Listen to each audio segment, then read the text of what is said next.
Hi, if you want to watch exclusive content with hot girls that you won't watch on YouTube, namely where Naruto roasts Kushina and Mikoto and many other hot girls without restrictions, then visit my Boosty channel at the link in the description. At the same time, a new race was artificially created, a mixture of angels and demons, though more human-like in appearance. The Nephilim were sired by the demon queen Lilith. The first Nephilim was Absalom. After Absalom's successful creation, Lilith began creating more Nephilim in his likeness, and the first race was called the Firstborn. Death was also present in this race. Soon, the next generation of Nephilim appeared, including War, Fury, and Strife, but they were weaker than the first generation. Rather, they went to war against everyone. And four of them, the aforementioned Death, War, Strife, and Fury, swore allegiance to the Charred Council and became the four horsemen of the apocalypse. Later, they themselves turned against their own race and completely destroyed it. After that, the council gave them the task of exterminating a clan, the Shinigami. All Shinigami looked like those in Naruto, only slightly different from each other. The riders carried out the order, but not completely, as one Shinigami managed to escape and swore revenge on the riders. Then the timeline begins as in the three games. By the end of the third game, Death had given his life so that humanity could exist, and the other horsemen would still be alive. But suddenly light began to emerge from them. At this time, Death was in darkness, and suddenly he had a vision of a world in another universe.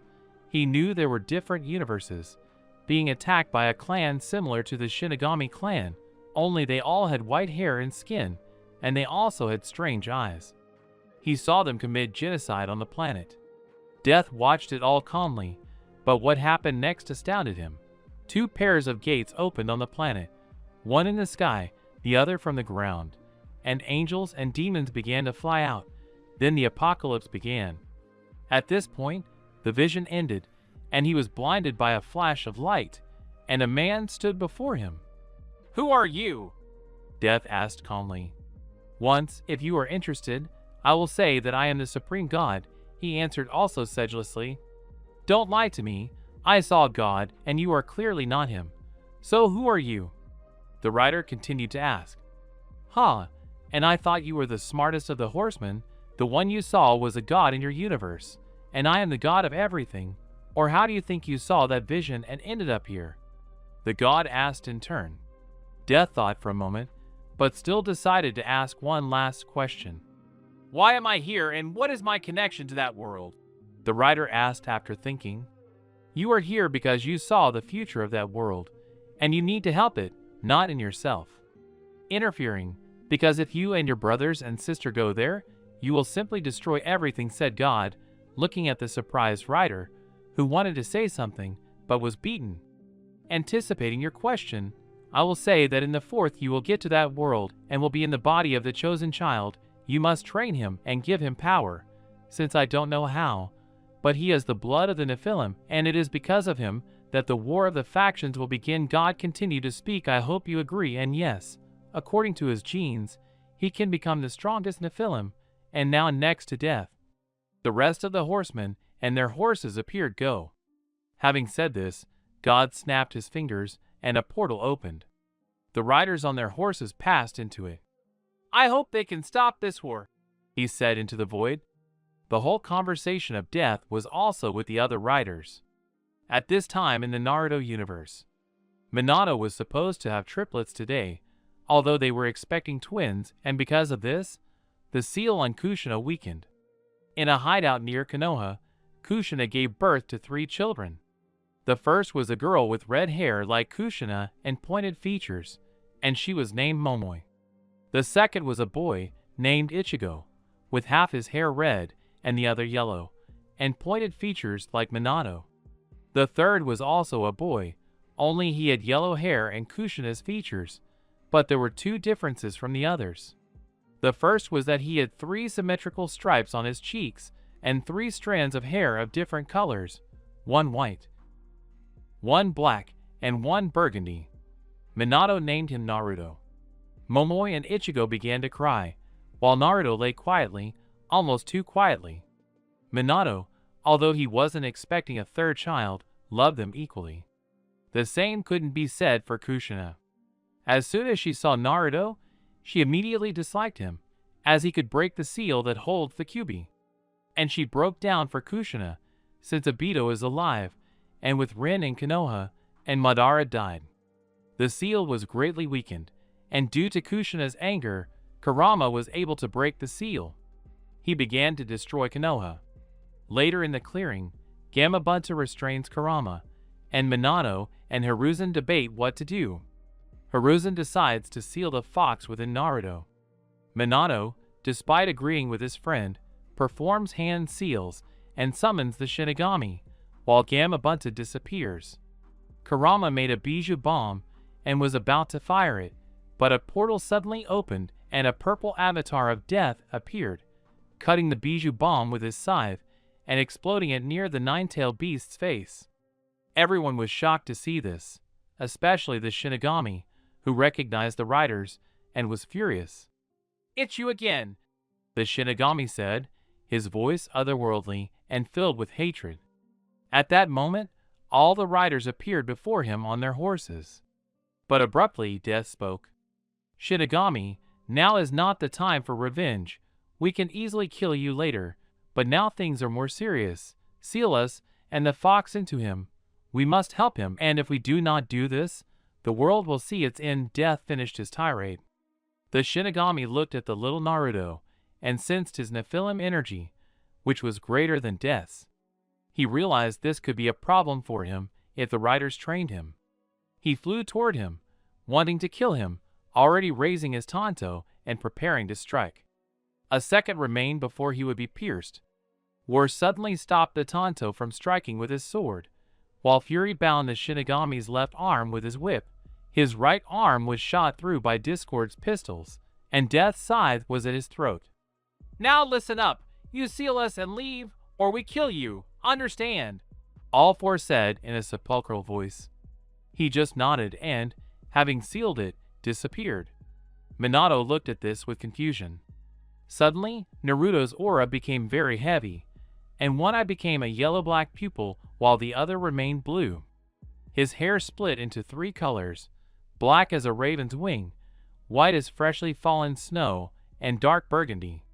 Minato was a little startled, but eventually realized it was because the riders and foxes were sealed within him. Taking Naruto, he teleported home. After the sealing, Minato teleported to his home, laying Naruto down on his bed. He began to process what had happened. Minato's POV of thoughts.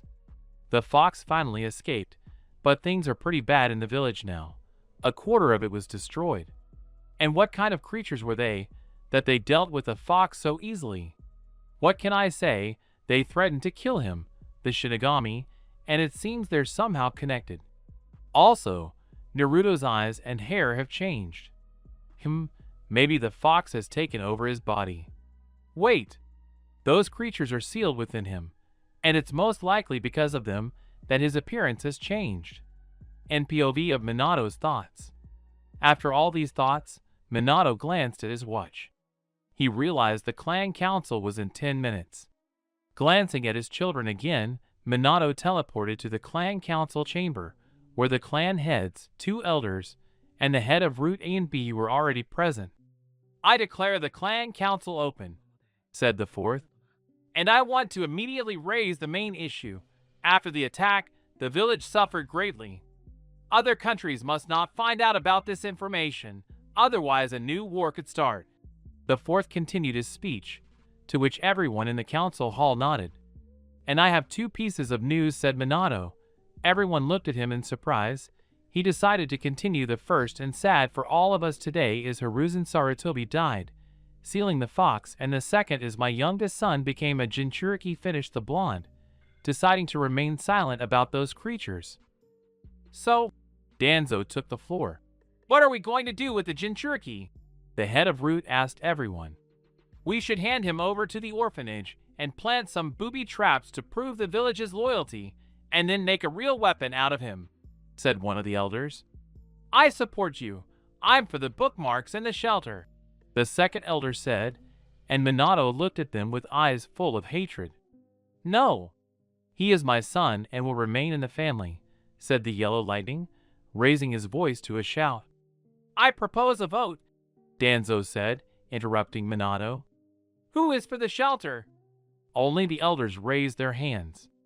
Who is for leaving Naruto with his family? All the clan heads, including Danzo himself and Minato, raised their hands. The elders were furious. And so, this is the clan council. I declare it closed, said the blonde man, and disappeared in a yellow flash. Explanation: Danzo in this fanfic was a character like Hiruzen, and did not inherit Tobirama's hatred for the Uchiha clan. When the Hokage returned, he went to check on the children. When he entered their room, he saw something that shocked him. He saw Kushina walking toward Naruto's sleeping spot with a kunai. She approached him and swung her sword, saying, Finally, you'll die. The fox hated her for you. Die! The kunai almost touched Naruto, but Minato managed to cover him, and the kunai pierced his shoulder which starts to bleed. What are you doing, Kushina? The blonde asked, holding her shoulder. I'm getting rid of the demon spawn, the red-haired woman said innocently. She made the seals and quickly touched her husband's head, thus planting a seed of hatred for Naruto, so that he would mock, humiliate, and beat him. Explanation: Minato was weakened after the fight, and was unable to simultaneously save Naruto and return himself. For years have passed since that day. Naruto was a genius. He could walk quite well at 1 year old, and at 2 he learned to talk and run. All these 4 years Naruto was constantly humiliated by Minato. With Kushina, the second does it almost every day. Naruto himself lives in the basement of his own house.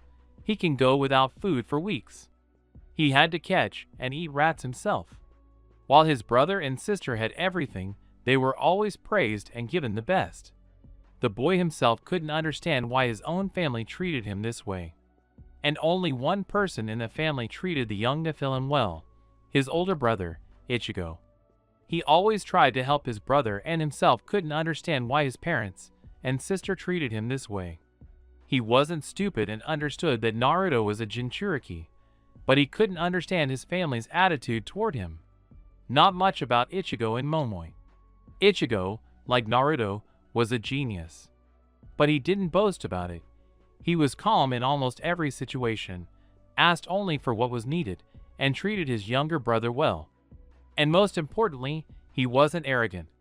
Momoi, in turn, was like Ichigo's opposite. She always asked for the most expensive things and told everyone she was the Hokage's daughter. She never missed a chance to call Naruto names or hit him. She was very arrogant. Today is Naruto, Momoi, and Ichigo's 4th birthday. It was midday, and everyone was celebrating the Hokage's children's birthday. While the main character was sitting in the basement as usual, evening was approaching. Suddenly, the basement door swung open, and a drunken Kushina appeared. Everyone else was asleep. Naruto was startled when he saw her, but he didn't even try to do anything. Oh, IK, here comes IK, RD, IK demon, let's have some fun now. Having said this, the red-haired girl folded her seals, creating a sound barrier, and went to the Jinchuriki. As she approached, she delivered a straight right punch to the boy's body, causing him to double over and fly into the wall, spitting blood. Uzumaki didn't stop there, quickly closing the distance between them.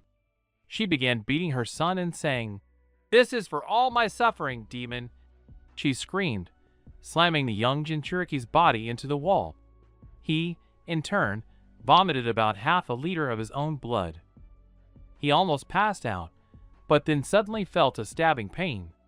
Opening his eyes, he saw Kushina with a knife covered in blood. Afterwards, he lost consciousness. Meanwhile, in the subconscious, the day before, the riders had awakened. After looking around, they realized it was the subconscious, and afterward, they spent most of their time viewing the memories of the last Nephilim. They also spoke with Kurama, explaining who they were and what they were doing there. When Naruto started getting beaten, Fury raged. She wanted to kill Kushina. And then Naruto lost consciousness. The rage couldn't stand it. Death, let me go. I will destroy her, said Fury, imagining how she would kill her. Okay, just don't kill, said the strongest rider. The real world. Kushina was about to leave when she was overcome by a death wish even greater than Kurama's. Turning her head, she saw that Naruto's eyes had turned white and his hair was completely burgundy. He moves abruptly and grabs her by the throat. Let me go, Kyubi, Uzumaki said breathlessly. Oh no, I'm not him. I'm scarier, said the fury in Naruto's body. And since she had little time, she kicked Kushina in the horn with all her might, after which Naruto's body fell. In the previous part, let me go, Kyubi, Uzumaki said breathlessly. Oh no, I'm not him. I'm scarier, said the fury in Naruto's body. And since she had little time, she slammed Kushina's foot into the horn with all her strength, after which Naruto's body fell. In this part, when Naruto passed out, he opened his eyes and looked around. He himself didn't understand where he was. The place was very strange. There were pipes everywhere, dripping water. He looked around a bit, then looked down at his feet and saw that there was also water there, about ankle deep. Naruto, thinking there was nothing else to do here, decided to move forward, but as he walked, he couldn't shake a strange feeling, either of danger or curiosity. After all, in his 4 years of life, he'd only seen the basement and his family. Passing between the walls, the boy saw an exit and decided to go. He emerged into a huge room containing a large golden cage with a small piece of paper hanging in the center, bearing the kanji for a seal. Suddenly, Naruto felt an immense pressure and bloodlust as he looked toward the cage. 2 large, blood-red eyes with vertical pupils opened. They looked at Naruto and filled with hatred, and suddenly a loud, growling voice rang out. Here comes my jailer. Have you come for power? The voice growled. Or are you just afraid of me? The question was asked again, and then a grinning mouth appeared in the darkness. And the riders at this time were watching the boy and, one might say, were checking him out, because they thought that the Nephilim would not be afraid. Naruto himself looked at all this with surprise and a little fear. No, I'm not afraid of you, and show yourself completely, the Jinchuriki said coldly, mustering up his courage. Ahaha, and I like you, said Kurama, revealing himself completely as cold as your relatives after these words. A giant-sized fox stood in front of the main character. And now you are not afraid of me, or that I can kill you, said Mutz, half of his Ki. Naruto lost his composure for a few seconds, and fear flashed across his face, but immediately the cold gaze returned. I don't care, said the last Nephilim. What? The fox was surprised, looking at his Jinchuriki. You really don't understand, he said, earning a surprised look from the nine-tailed fox. Well, I'll explain.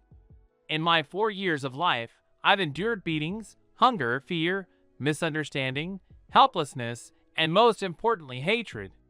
He spoke in such a voice that the fox shuddered, and his eyes began to glow in the darkness.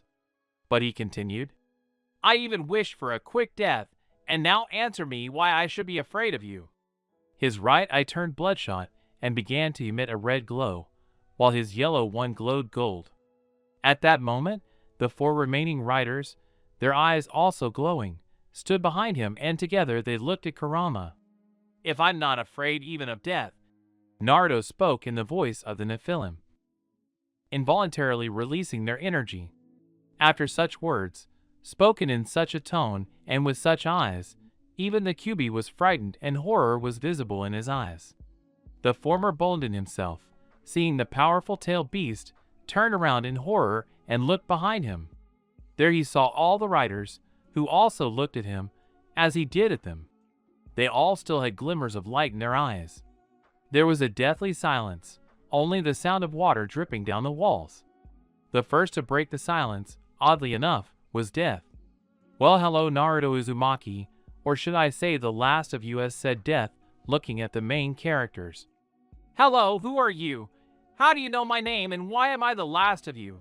The Jinchuriki spoke just as coldly because after his own mother almost killed him, He stopped trusting everyone.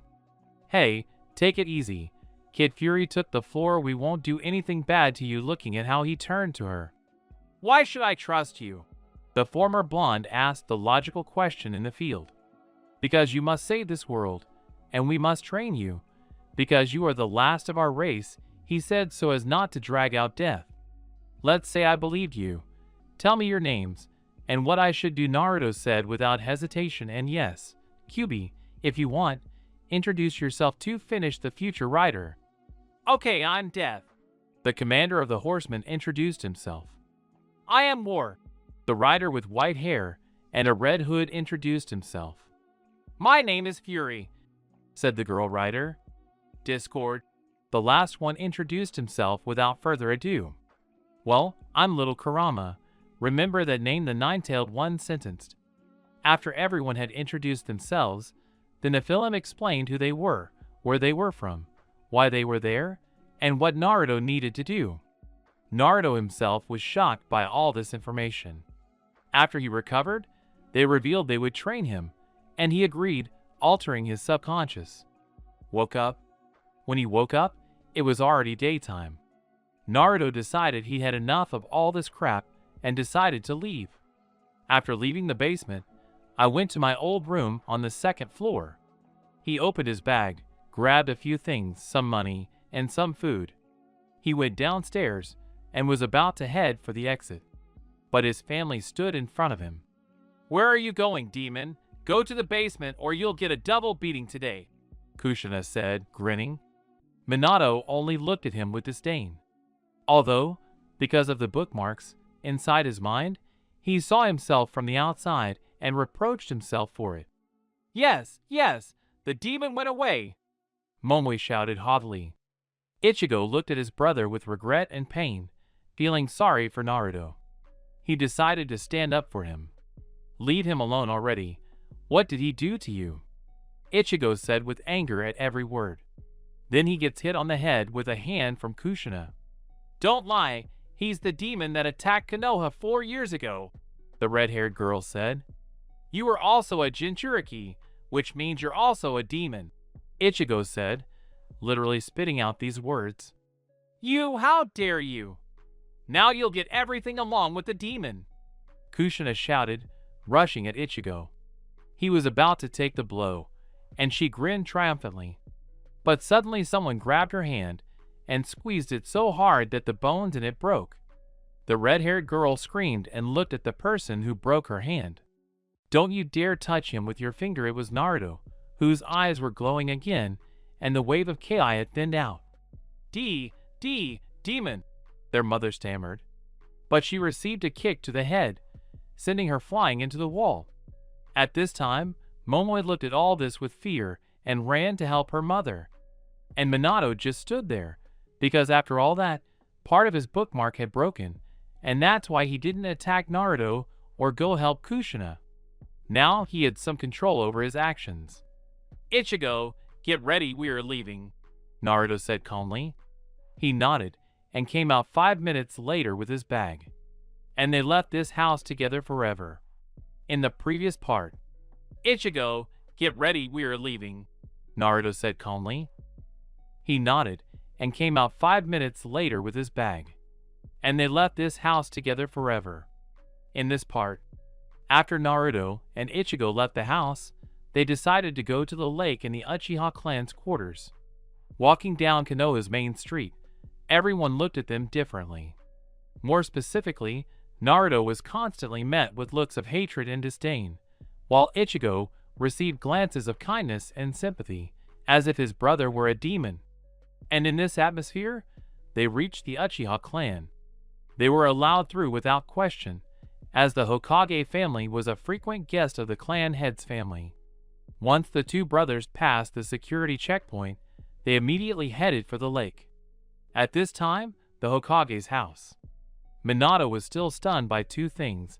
The first was that his youngest son knocked out Kushina in literally a few seconds.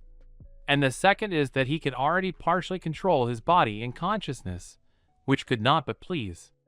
At this point, Kushina slowly opened the door, still not fully understanding what had happened. A few seconds later, Fully regaining consciousness, she realized the demon had knocked her out, and after that, she was finally convinced that Naruto was a demon. Looking around, she saw Minato standing in a stupor and Momoi, who had fear in her eyes. "Minato, what happened after the demon knocked me out?" asked Kushina. "He and Ichigo left and said that they wouldn't be here anymore," Minato answered. "Ha, and who cares? At least there won't be a demon in the house. And if she wants to stay with Ichigo, let her stay with him," the red-haired girl said. "After all, we have Momoi." She finished speaking. At the lake in the Uchiha clan, Naruto and Ichigo sat on a small bridge and thought about what to do. "Ichigo, why did you leave with me?" Naruto asked the question that interested him.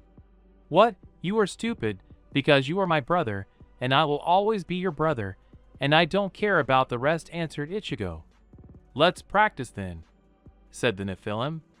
"Let's do it," his brother agreed. Afterwards, they started doing physical exercise. They started with running around the lake.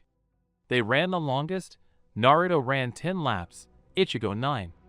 You might ask, "Oh no, they're monsters running that much." I'll explain.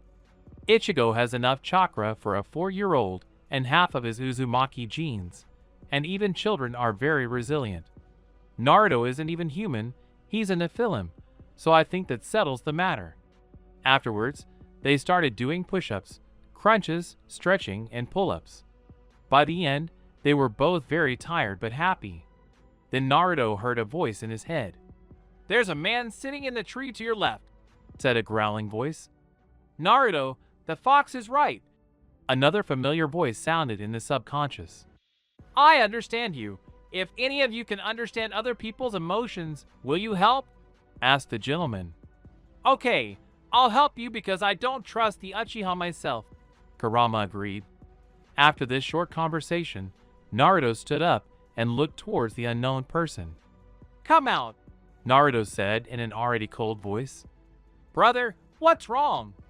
Ichigo asked, looking at his brother with a puzzled look. An unknown person landed here next to them. "Did you notice how?" asked the unknown person. "Who are you?" asked the Nephilim, his voice growing even colder and his eyes beginning to glow. "Naruto. Calm down. He has no evil intentions," the fox shouted into the subconscious, understanding how this could end. "My name is Uchiha Shursui.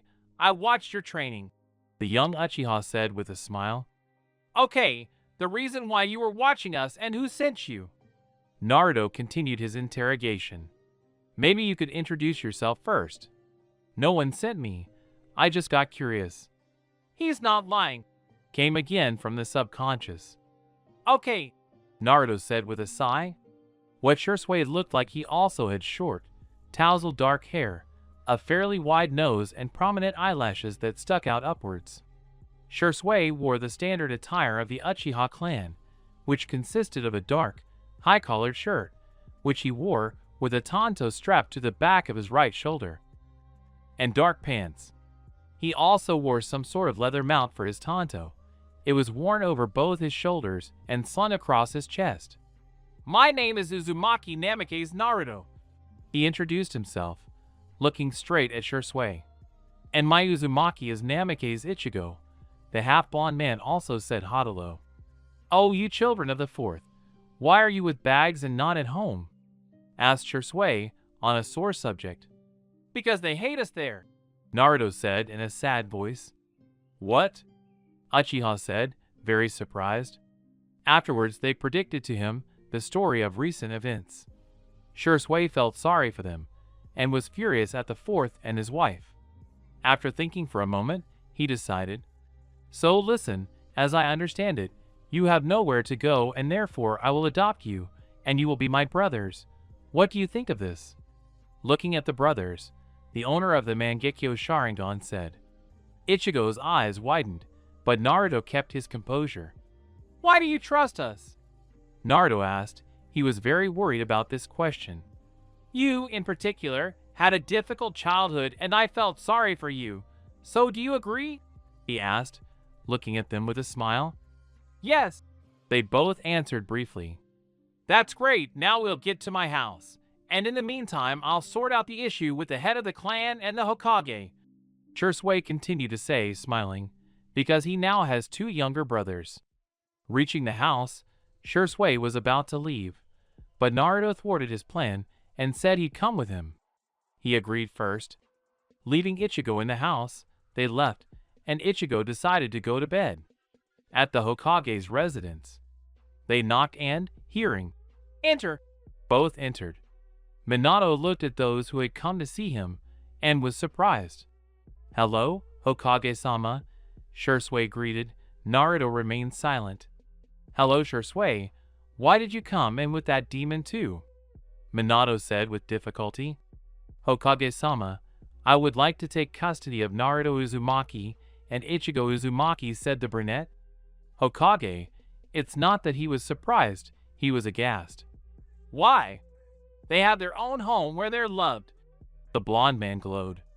Naruto was so upset, he started emitting ki. His eyes started glowing. "They love me! You're fucking kidding me! Daily beatings and humiliation, that's what you call love!" Naruto shouted, releasing more ki, and his eyes glowed even brighter. "What are you saying? Stop lying!"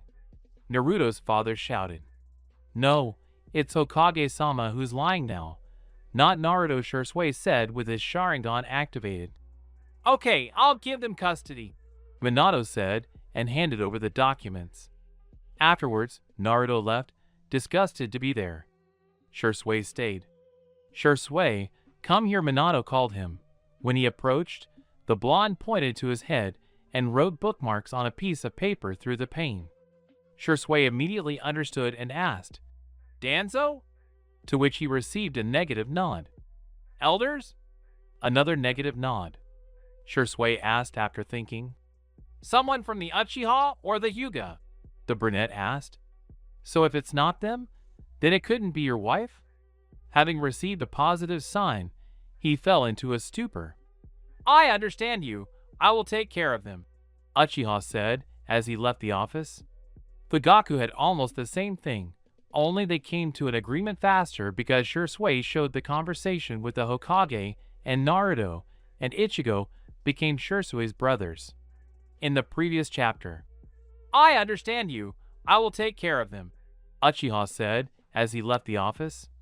Fugaku had almost the same thing, only they came to an agreement faster because Shursui showed the conversation with the Hokage and Naruto, and Ichigo became Shursui's brothers. This chapter. After Shursui and Naruto decided everything with the Hokage and the clan head, they went to their house. The next day, Shursui was the first to wake up, having completed all the water procedures, and went to prepare breakfast for himself and his newly made brothers. I prepared onigiri and tea and waited for my brothers to wake up. Ichigo was the first to wake up, and like the Uchiha, he washed himself before going downstairs, greeting Shursui, and starting to eat. Naruto was the last to wake up, coming down and eating with everyone else. "So today we'll be training," Shursui said unexpectedly, to which Ichigo began to smile and rejoice, and Naruto remained unperturbed. Afterwards, the 3 of them headed to the Uchiha clan's training grounds. There, they began doing physical exercises. Their first step was running around the lake on the grounds. After running 15 laps, Shursui gave them 10 minutes of rest. Then they began doing push-ups, which they were required to do 20 times, but Naruto did 30 without stopping, as he had to prove his strength to everyone. Next came crunches and stretching. An hour and a half of this training passed, and it was already daylight outside. Shursui decided they needed to rest for now, and after telling them they had an hour, he sat down under a tree. Ichigo started a conversation with their guardian, and Naruto sat quietly until he heard a voice. "Naruto, go into the subconscious," said a calm voice. The main character himself began to dive into the subconscious. Once in front of the cage, the riders appeared before Naruto. "So Naruto, since you have already started training, we will also train you in the subconscious, and you will fight against us, but that's not all," Everything you train in the subconscious will also transfer to your body after we will teach you to go into your true form when Death and War use the Rage mode, and you will also get your own horse. Death told the entire training plan. Okay, I understand you, and one more thing. After these words, the subconscious changed to a large forest with a full bark. Next to it there was a lake, and in the clearing there was a large house. I think it's time for me to go. I'll come tonight. Having said these words, the former blonde disappeared from the subconscious. What do you think of him, Death? Asked War. I don't know, brother, but in one thing I'm sure he will surpass us and everyone else. Nephilim, the strongest rider, said calmly. When Naruto woke up, his breath was almost gone. Shursui told him to sit in the lotus position and feel the heat in their stomachs. Both brothers tried it, and after 4 hours, Ichigo felt the warmth and tried to disperse it throughout his body, which he succeeded in doing, albeit with difficulty. He told Shursui about this, who called him, and they waited for Naruto. After another hour, they were about to leave, but Naruto didn't come to life, but opened his eyes, and they began to glow. Naruto himself did not feel any light, but rather it was as if there was darkness itself in his stomach area. This is the energy of the Nephilim. Naruto, what's wrong with you? Shursui asked worriedly. I felt it, but it doesn't feel like fire. It's like there's darkness inside me. Sakaz. It was he who shocked the brothers. This is your Nephilim energy, and it is strong. I would even say very strong, said Discord. Shursui, Ichigo, don't worry. I'll explain it to you at home. Having said this, Naruto stood up and walked up to them. Having recovered from the shock a little, they headed home together. There he told everyone who he was, and who was sealed within him. After that, they said that he was still their brother. Night subconscious. So now we'll get down to your physical training, and then we'll harness that energy you saw today, said Razder. Okay, I'm ready, Naruto said seriously. Time skipped 5 years. A lot has happened in the training lane over the past 5 years. I'll describe Naruto. Naruto looked very good for his age, 9 years old. He was moderately muscular, stood 5 feet 6 inches, and had 2 different eyes, one yellow with a black pupil like Death, and the other dark blue. The link to his hairstyle is below. He wore a white t-shirt with a small Uzumaki clan crest on the back, black jeans, and a red long-sleeved shirt over the t-shirt, which he kept unbuttoned. Instead of shinobi sandals, which he hated, he began wearing red sneakers, and don't bother telling me what sneakers are in the shinobi world. In terms of strength, he has advanced greatly. Now he is fighting Death head-on. Although he cannot defeat him due to lack of experience, he can handle the rest. He currently controls 2 types of energy, chakra and Nephilim energy. Naruto also has 3 elements, Raitun, Suetun, and Katon. Suetun is his initial element. Katon he received from Kurama and War, Raitun from Death, and his lightning is purple. It's not a genome. It's just the lightning that turns purple due to Death's energy. I think the techniques will become apparent as the story unfolds. I also got my own horse named Atonement. The horse itself was completely black. Its eyes glowed with yellow flame, while its mane and tail glowed with blue flame. It wore a bone armor and saddle, leaving behind blue flames from its hooves and breathing out yellow flame, which, according to the writers, was the flame of life. During this time, Naruto became very close with the writers and considered them family, just like Kurama and Ichigo and Shursui. He even introduced them all. Also, during one of his training sessions, Naruto's previously unknown eye awakened. The Nephilim said it was the Eye of Time, and with it, he could view a person's past, along with another ability I won't mention. Now Ichigo. Ichigo was slightly taller than Naruto, and had a more muscular build than the Nephilim. He had thick hair that reached his shoulders. He had green-blue eyes. He wore a mesh t-shirt and a white sweatshirt on top, and just like Naruto, he wore jeans and sneakers, only black ones. Shursui tried to dress them like true shinobi, but they refused because they didn't like the sandals and pants of shinobi. After several attempts, the Uchiha gave in.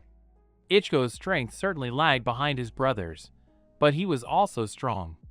He was equal to Shursui in taijutsu, bukijutsu, and technique, but he surpassed him in kenjutsu.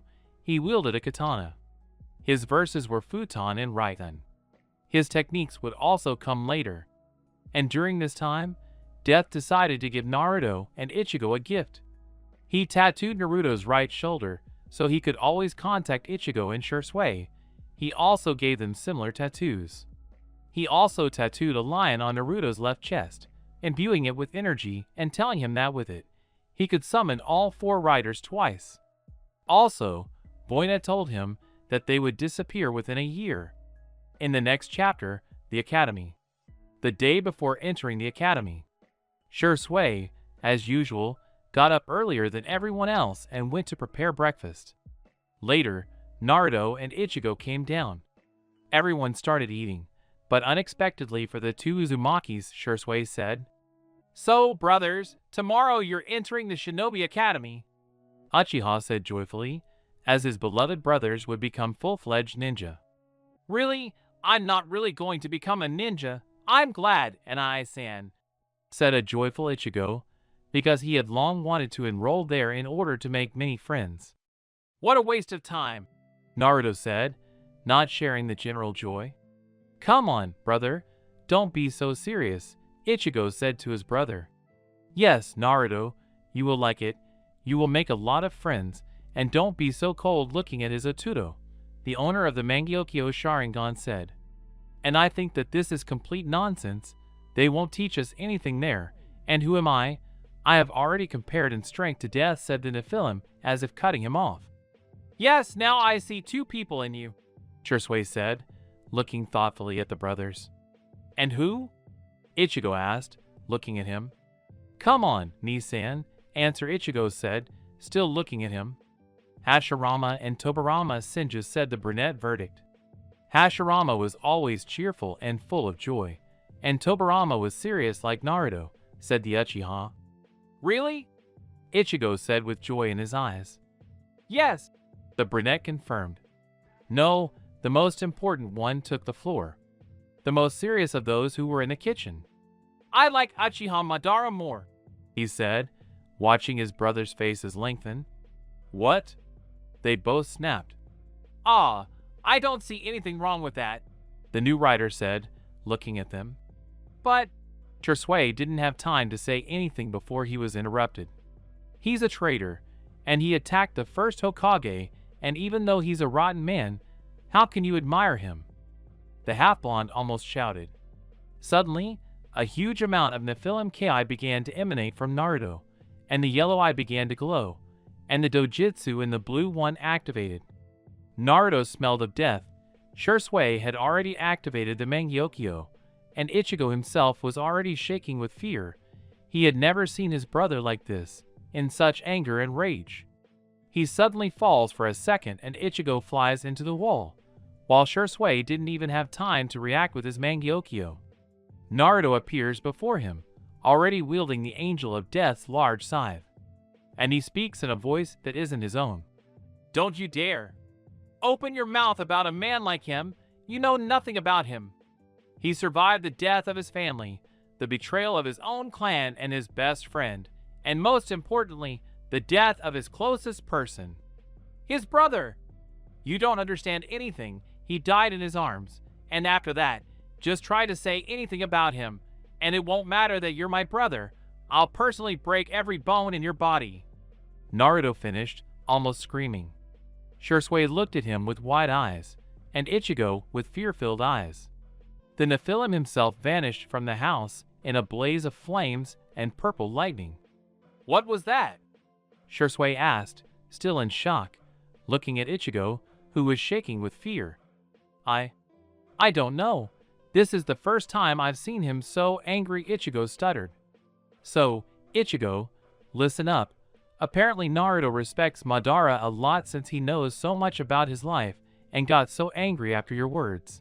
In general, now we have a ban on saying anything about Madara in our house." "Got it," Shursui said, looking at him seriously. "Yes, I understood, but I didn't know. And what he said about breaking all my bones, is it true?" he asked, having recovered a little from the shock. "Not knowing doesn't absolve you of responsibility. And yes, he most likely will do it, judging by what happened now," Shursui said. Afterwards, they decided to go train. They didn't look for Naruto, citing the fact that he needed to let off steam. The next day, admission to the academy. Ichigo dressed as usual. In the last part, I described how he and Naruto dress, as he didn't feel like wearing anything formal. Shursui, on the other hand, had adopted the same style of clothing from his brothers over all this time. Basically, the Uchiha wore black jeans and a white hooded sweatshirt with the Uchiha clan crest on the back and shoulders, along with black sneakers. They were about to leave, but Naruto still wasn't there. They decided to go, since they'd said yesterday what time admissions were. While walking down the clan's main street, they saw the Fugaku family and decided to approach them. Approaching them, they examined them. Each of their family members was wearing traditional kimonos. After all, today their daughter Itachi, yes, Itachi is a girl, was entering the academy. Approaching them, they greeted them. Fugaku himself was very surprised to see the brother's outfit, and he wasn't the only one. "Shursui, answer me, you are the genius of the clan, then why are you dressed like that?" asked Fugaku. "Well, excuse me, Fugaku-san, it's all because of my brothers. I've adopted their habit of dressing like this," the clan genius said with an apologetic smile. At that moment, Mikoto and Itachi were looking at them. "You said brothers, then why is there only one of you?" Mikoto asked. "Yes, we had a bit of a fight yesterday, and one of them didn't come home, but he'll come to the entrance exam," Shursui said. "Yes, that's good, but he would have gotten it for leaving me," said Itachi's mother. "No, it won't work. A year ago, he was stronger than me even with the Mangyokyo Sharingan," he said, which made everyone fall into a stupor. "Hey, Shursui, stop making things up," said the clan leader.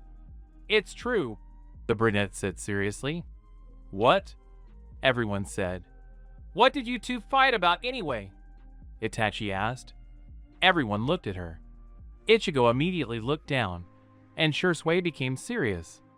"I compared them, saying Ichigo was like Hashirama, and Naruto was like Tobirama because he was too serious." Ichigo was delighted, but Naruto said he preferred Madara. The Kotoama Tsukumi wielder said with great seriousness. Everyone was horrified. "What, Madara?" Itachi and Mikoto said in unison. And after Ichigo spoke against him, it infuriated Naruto, because as I understand it, he admired this man. Then he told him what Madara had been through and promised to break every bone in Ichigo's body if he said anything against him, even though he was his brother. Shursui finished. Everyone was shocked, if not stunned, by his story. But he's his brother, so how can you admire a traitor? Fugaku asked. With all due respect, Fugaku-san, you don't know everything that Naruto knows about Madara, Shursui said, looking coldly at the leader. After that, they walked in silence, each thinking about their own things. Shursui and Ichigo wondered where Naruto was. Mikoto and Fugaku thought about Madara, and Itachi wondered who this Naruto was. Then they reached the academy. They waited for the Hokage, and then they were assigned to classes. Ichigo Uzumaki, Uchiha Class S, said the unknown Chunin. Everyone looked at him with admiration. He approached the teacher and waited. Naruto Uzumaki Uchiha Class S, the no-name also said. And suddenly, a strange horse appears, its eyes glowing yellow and its mane and tail blue. Naruto suddenly appears on its back, its hair whipping in the wind, its eyes glowing in different colors, and in each hand, it holds the Angel of Death's scythe. Like, they're two scythes, but they merge into one. Correct me if I'm wrong. Everyone is shocked, if not awestruck, by this sight. But only Kushina was angry that the demon had appeared so dramatically, and she decided to speak out. Hey demon, come on, give me your weapon and horse, said the evil bitch. Immediately the horse began to breathe fire, and a ring of blue flame formed, and Naruto himself disappeared in fire and purple lightning, which made everyone even more stunned. But he appears before her, raising his sides for a blow, and in a millimeter they stop at the healing ones on the heart and head. Nephilim himself approached her and said, "The time when you beat me and humiliated me is over." Having said this to her so that no one else could hear, he turned around and, tucking his braids behind his back, walked towards the Chunin. Ichigo's thoughts. Yes, and my brother is so cool and put Kushina in her place. He stopped calling her mom after they started living with Shursui. Shursui's thoughts. Yes, the appearance is epic. There's nothing to say. You love me, brother. So it appears and disappears. Fugaku's thoughts. Well, damn, Shursui has a brother and such an appearance. Now I understand why Shursui said Naruto was stronger than him. Itachi's thoughts. It can't be. This is Naruto, and as Ichigo told me, his appearance is epic. It's his third name. And he's handsome, with hair of different colors. But his eyes are so cold. So stop, Itachi. You're the clan time, and you should be serious. Stop. I'm looking at him and looking at him. I need to meet him. Mikoto's thoughts. Yeah, right. Well, the appearance. Wait, what did Kushina say? It's good that I don't talk to her anymore. She's become very arrogant. And what will he say? That he disappeared. He said something to her. Oh well, that's none of my business anymore. So stop. Itachi is blushing. I can't sleep. Why? It seems clear. Then she liked him. Okay, I'll talk to her later. In Naruto and Ichigo's class. After such an appearance that Naruto made, everyone went into the right class and many began to talk to each other. Ichigo decided to get to know everyone and make friends. Naruto, in turn, simply went to the last desk, sat there, and simply looked out the window. Itachi decided that she would simply wait for their teacher. About 15 minutes passed. During this time, Ichigo became friends with almost everyone except Momoe Namikaze and Kiyoshi Hyuga, because as he said, he would not communicate with an idiot and an Uchiha. Then the teacher comes in. Everyone, take your seats, said the teacher, and after his words, everyone gradually began to sit down. Naruto. Ichigo and Itachi sat at the same desk. So great, now you all introduce yourselves, the teacher continued, and everyone started introducing themselves. Kiyoshi Hyuga, said the Chunin. Then a guy of average build with long brown hair braided into a low ponytail came out from the second desk. My name is Kiyoshi Hyuga. I'm from the main branch of the clan. I love the clan and family, but I don't like the Uchiha, Hyuga said, looking at Naruto and Ichigo. He didn't look at Itachi because he liked her. My hobby is training. My dream is for my clan to become the strongest. Kiyoshi finished his speech. Okay, so next is Ichigo Uzumaki Uchiha, he said, looking at the last desk. Then a half-blonde guy comes out and smiles. My name is Ichigo Uzumaki Uchiha. I love training with my brothers and doing kinjutsu. And also one girl, he looked at Itachi. I don't like it when my brother is angry and fruits. Having said this, he looked at Naruto, and he shuddered a little. My goal is to become a master of kinjutsu and defeat my brother. He finished this with a smile and went to his desk. Next came Momoe Namikaze, and the Hokage's daughter came to the board. My name is Momoe Namikaze. I love everything expensive and beautiful, and I hate the demon, she shouted, looking at the main character. Because of him, our family almost fell apart. My hobby is shopping. My dream is to become like my mother. After these words, she walked proudly to her desk. Okay, next is Uchiha Itachi, and the brunette approached him. All the guys looked at her with loving eyes and sighed as she walked. My name is Itachi Uchiha. I love the clan, the family of one boy. She blushed a little and looked towards Naruto. All the boys in the class looked at him with hatred. I don't like when people pester me in wars. My goal is to become a worthy head of the clan, Itachi said, and left. And the last Uzumaki Uchiha, Naruto. Here comes our Nephilim. You've already heard my name. I love my brothers in training. I hate it when people are accused of things they didn't do. I have no dreams. My goal is to stay true to my ideals," the former blonde said in a cold voice.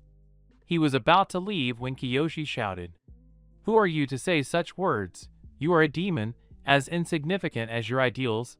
I will smear you against the wall and show you what ideals mean." He shouted this. Ichigo, just like the writers, had already buried him with Kurama. Suddenly, Naruto vanished from sight and reappeared, his side pressed to his throat, drawing blood. He began emitting such ki that the floor beneath him cracked, and his eyes began to glow. "You're saying such things to me, and you don't even understand what you're talking about, right?" the new writer asked. He merely nodded in response to the question. "Now answer me," Naruto said, his voice almost icy and his ki rising. "Are you ready to die for your ideals and your vision of the world?"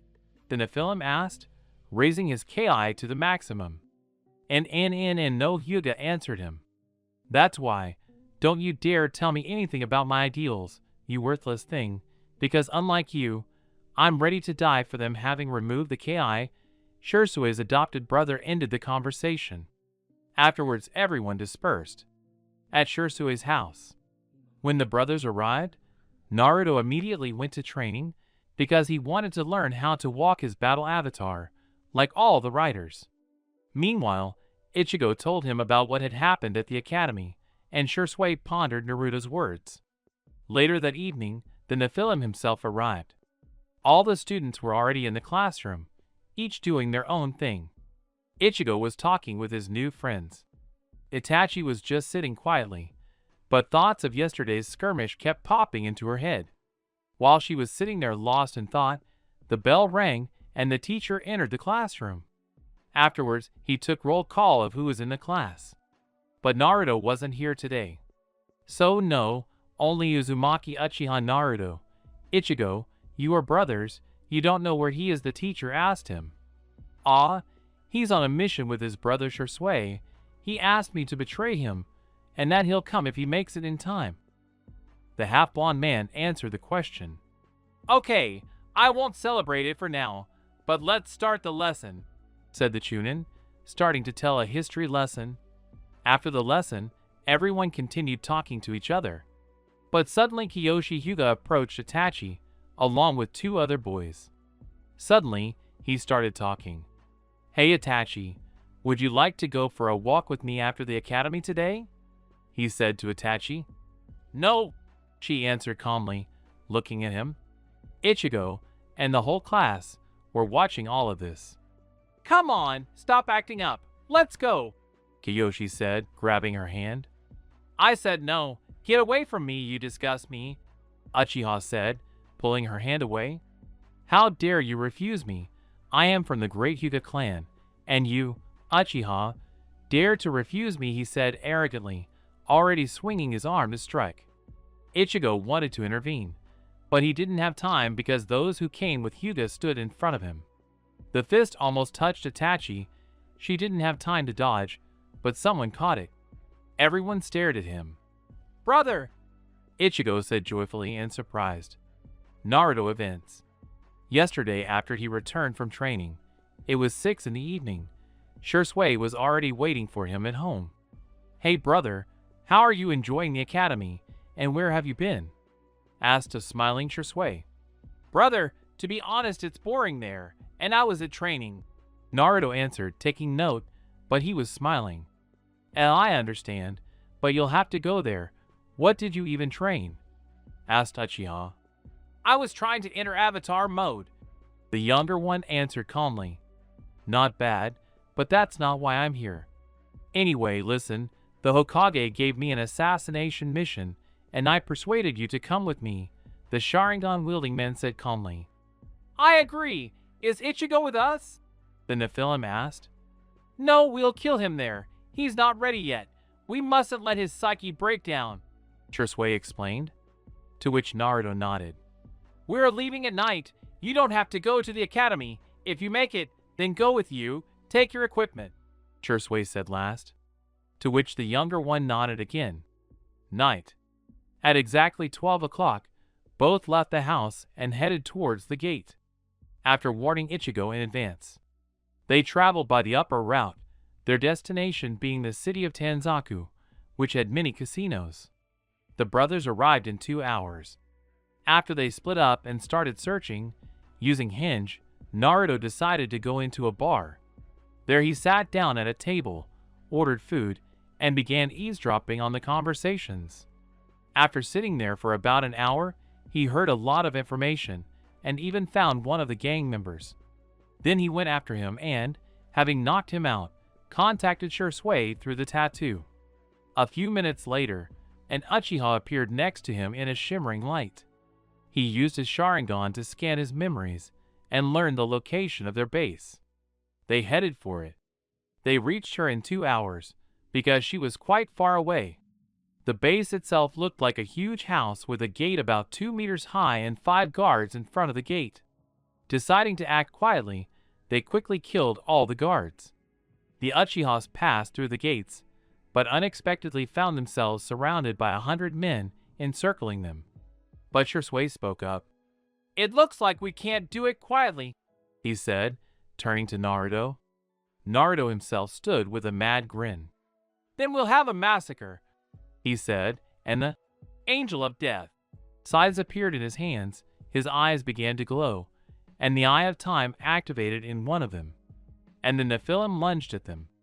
Shursui became serious, took out his Tanto, and ran towards the enemies. Naruto charged into the crowd, swinging one scythe, and a man's belly was ripped open.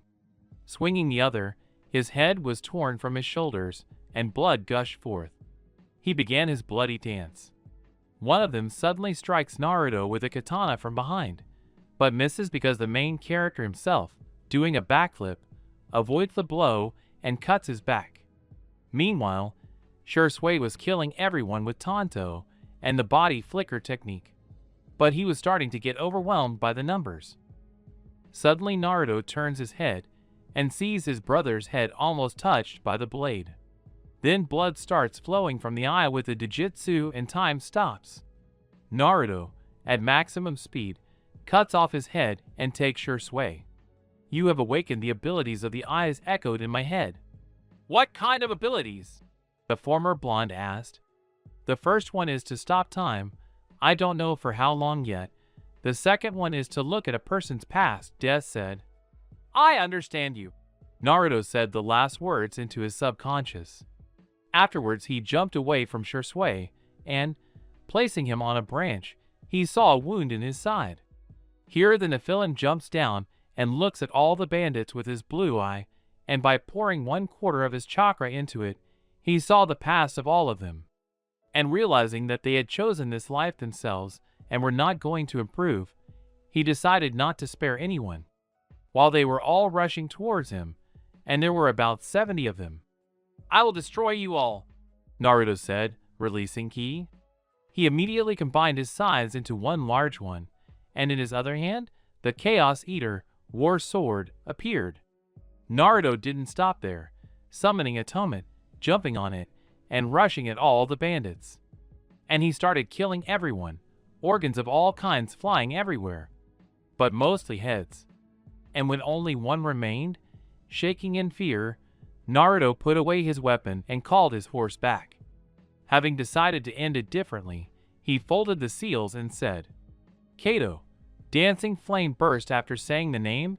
He released a fiery spiral that burned down the house and killed the last bandit. Approaching Shursui, covered in blood, he said, "We're moving out," the former blonde man said, as if he were senior in both age and rank. "What was that just now?" Uchiha asked. "I'll tell you everything at home, but now it's time for us. The sun is rising." Having said this, they set off for Konoha. After Shursui left to report to the Hokage, Naruto decided to go to the academy. The end of Naruto events. Afterwards, everyone stared at Naruto, who was holding Kiyoshi's hand and looking at him with a cold gaze. "You again! Let go of me!" the brown-haired man shouted, trying to land a blow. But he was thrown back by a blow to the chest, and those holding Ichigo fell unconscious. "Aren't you taking too much liberty, Hyuga?" the Nephilim asked, still coldly. He was getting up. "Oh, you, how dare you? I am the future head of the clan and I order you to kneel and apologize. And then I will kill you," Hyuga said with great arrogance, taking out a kunai. Here Naruto couldn't stand it and teleported. "You dare order me around?" he asked, knocking the kunai out of his hands and looking at him with burning eyes. Know your place, releasing ki at its maximum. Naruto kicked with such force that Kiyoshi punched through the wall with his body. And Naruto himself disappeared in fire and purple lightning. After the events at the academy, Naruto decided to go to the training ground and continue trying to enter avatar mode. At the training ground. Arriving at the training ground, he began to do physical exercises so that his body could withstand the full power of the Nephilim. Naruto started doing push-ups, pull-ups, and sit-ups 700 times. After the main character completed all the exercises, he sat down to mid-tempo. Entering the subconscious, there were horsemen in front of him. "Hello, Naruto. As I understand it, you decided to activate your avatar?" Death asked. "Yes, but even after War and Fury explained to me how to enter this state, I tried, but it was as if something was missing." The former blonde answered the question. "Yes, you are absolutely right. You are missing one very important thing," Death continued. "And what is this?" Uzumaki, the Uchiha, asked. "Your personal rider's weapon. Although you possess ours in the ideal, you lack its true form." The eldest of the riders answered his question. "I understand, but how can I wake him up?" The young rider continued his interrogation. "You must enter the most distant part of your subconscious and release your energy to the maximum." Death finished the conversation. Naruto, without answering, began to meditate in his subconscious and dive into himself. Afterwards, he opened his eyes, and it was as if he was in a cube where there was impenetrable darkness. He began releasing energy, and with each release, the cube cracked. Concentrating even more, he managed to release maximum energy, and the cube crumbled to dust, and a spear appeared in front of Naruto. As Naruto walked up and took it, he felt a sense of power, and it felt like he had become complete. After emerging from his subconscious, Ichigo's brother decided to try to enter the avatar. With complete concentration, Naruto began to release energy and let it flow through himself. And he was able to enter it. What does an avatar look like? The avatar is 3 meters tall. He has bone armor that goes from his legs to his waist, on top of which he wears a black robe. Naruto also grows wings, and a hood on his head that covers his face so that only his eyes remain visible. Naruto's jujutsu is depicted on the chest. The wrists are also covered in bone armor. On each arm, at the wrist and elbow, are 2 golden mythical rings, each bearing various symbols. Naruto has a spear in his hands. After the riders saw this regime, they involuntarily knelt down. Only one understood why this happened. It was Death. "Death, what's happening? Why have we knelt before him?" War asked, not understanding. "It's clear he is the true emperor," Death said, looking at the others. "What does this mean?" the riders asked, looking at him with surprised eyes. "When we exterminated our race, I found a tablet on it. It was written, 'When the true emperor appears, the 4 strongest Nephilim will kneel before him.' Now it is clear to you, and I will immediately answer the next question. We did not do this earlier because Naruto did not awaken the true power of our race," he said, standing on one knee. The rest of the riders were speechless. Naruto himself left the mode and went home because he had used up almost all his energy. At home with 3 brothers. When he arrived home, Shursui and Ichigo were already waiting for him. "Naruto, tell me what happened at the academy today," asked the elder. "You understand that you almost killed the heir of the Hyuga clan," Uchiha continued. "What did I do wrong? I just stood up for the Haim of our clan and put the arrogant jerk in his place," Naruto replied. "And who else? What would you do in my place, brother? Answer me," Naruto asked, almost shouting. "I don't know," Shursui answered, looking at him in surprise. "But I know that those white-eyed bastards were too arrogant. Someone had to put them in their place," the former blonde said. You understand that you should apologize, right? Was the question from Uchiha. No. If they want something, let them come and we'll fight. You know my level, and whoever I was able to master it with, said the Nephilim, and he was lucky. It can't be, said the brunette, whose eyes almost fell out because he saw the avatar of death and war. He's stronger then, Shui wanted to ask. Yes, the writer replied, causing the Uchiha's jaw to kiss the floor. Okay, whatever Naruto. Ichigo, I have bad news today at the Council of Clan Heads and all shinobi from Chunin rank. The news was announced that Mizuki Shigura and the Village of Mist declared war on us. The next day. In the morning, Naruto woke up before everyone else and decided to train, because he thought that if they declared a war that would begin in a month, then he would need to become stronger in a short time. At the training ground, he began his standard warm-up and physical exercises, but was suddenly interrupted by the voice of death. Naruto, go into the subconscious immediately, said the writer. Naruto decided that this was something important because his brother wouldn't just distract him like that. And yes, because Naruto is a Nephilim, he considers death, war, and discord to be his brothers, and fury to be his sister. In the subconscious, Naruto immediately appeared in front of the above-mentioned. What happened, Death? Naruto asked. Naruto, I have a guess about your left eye. Why it turned yellow and not blue like the right one, and why no Dujutsu appeared in it, Death answered his question. Okay, what should I do and what's your guess? The former blonde continued asking questions. My guess is that this is the Emperor's eye. Try pouring our energy into it. Death said his guess. Understood, said the Nephilim, and began to pour energy into him. After that, a small circle of light appeared around the pupil. Naruto took a step forward, and Death was covered by a slight pressure. A phrase escaped Naruto's lips. On your knees, the Nephilim said in a cold voice, the Chronomegon, he couldn't think of another name, activating in his other eye. That's an order, the new writer said, wanting to take another step, and Death knelt down and could not resist the pressure. Naruto, stop blasting energy into the eye, Death said. Naruto was able to cut off the power supply, and the leader of the riders was able to stand up. My assumption was confirmed. Brother, this is the eye of the Emperor of the Nephilim, the rider answered him. Brother, I had a strange feeling when I activated it, as if I had two personalities, said Uzumaki Uchiha. I know what it is. It's your dark personality and the Emperor's personality. They mix together. As I understand it, you wanted to become the main one in your body. Kurama answered the question, looking at the surprised brothers. And I'll answer right away. You need to accept them, Naruto, so that you become one. Kurama finished his monologue. Later, Naruto accepted his Yami, dark side, at a normal waterfall like in the anime.